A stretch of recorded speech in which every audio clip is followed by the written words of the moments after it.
I've sharpened my pencil, so we're just marking out these the positions of these joints, which are the mortises for the rails which come in at an angle from the back legs. This one's fairly simple. This one's a compound angle because it's got two angles on it. This one I'm going to do first, and then I'm going to clamp the front to the back of the chair dry, and then I will be in a better position to know exactly the right length for the lower rails. I'll mark them out now and I'll cut them out. This leg is fractionally longer than that one, so I've marked that on. I'm working from the drawings here, 132/31, and I'll put this on both legs, 132 and 31.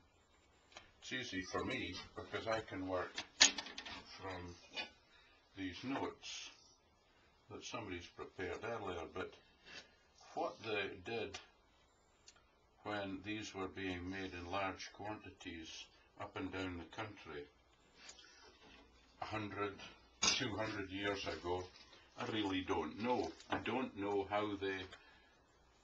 where they got the drawings from. I don't know, and if anyone watching this has any ideas, I'd be very interested to know. This took a minute to work out how this jig went on again, but I think I've got it there now. The idea here is that these angles are, that this is set at the correct angle, I think it's 7 degrees, within this jig, and it'll, when the jaws of the chuck get down to here, I'm at the right depth. So I can just go ahead, and then when I do the back legs, I use this side on there and drill in at the same angle there. The top of the front rail of the front leg section should be level with that piece there, the back rail of the seat. So what I've done is square this line across and there, and then checked it from here with something flexible that isn't out of Mr. Wake's box.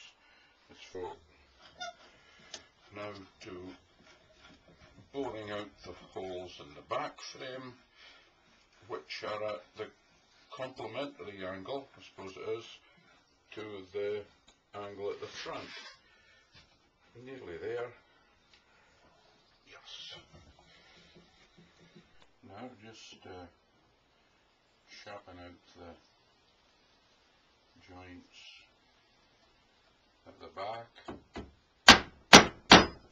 A longer joint here. On the front leg, we've got to have a haunch on the top of it, otherwise the joint will be weak. Whereas here, because that's the top of the front leg, but here we can easily put in the full joint, and let's face it, this is the joint that gets all the hard work on a chair. Notice I've built up this at the back so that I'm not putting any unnecessary pressure anywhere else while I'm hammering, and I've got this set up here. Now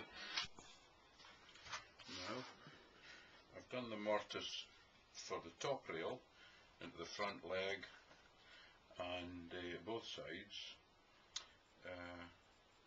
Nothing much to say about that. It's rough at the moment. What I'm going to do is clamp up.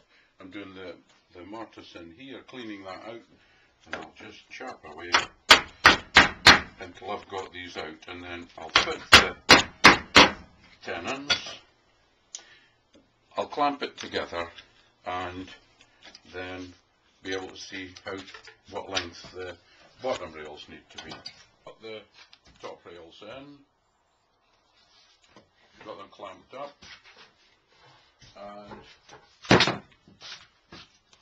I'm just checking the plumb of the front frame. That's the back legs sitting true. We can just check that. There we go. And the front leg. And leave that there. This again. And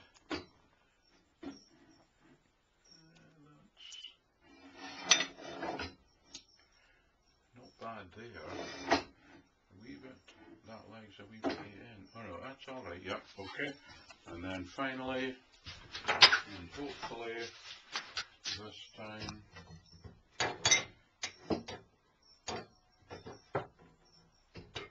this here. And this is probably, that's alright, yeah. The chair's a wee bit rocky, don't worry about that. That's coming in fine there.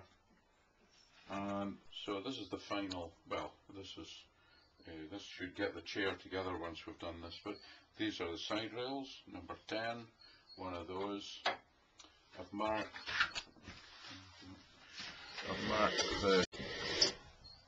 the mortise here, and I've made a template or a jig for this, and that jig is the exact measurement from there to the corresponding place there, and it acts as a sleeve, so that when you come to cut the tenon, you saw it down here, and that should, and here, and that should just fit in. So this is a sleeve that is made to fit where the rail fits.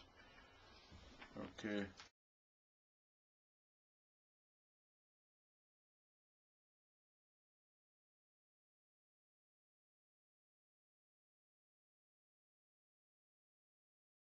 So I'm putting quite a lot of glue into these mortises because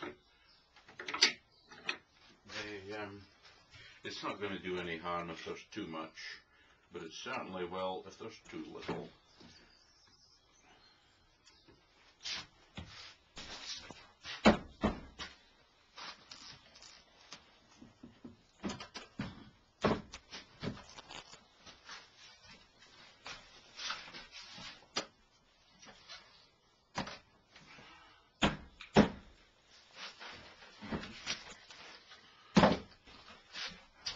Up. I've been checking that, as always, this is 25, 26 mil here, and it's about right. Problem has been mainly that this hasn't been perpendicular to the little table.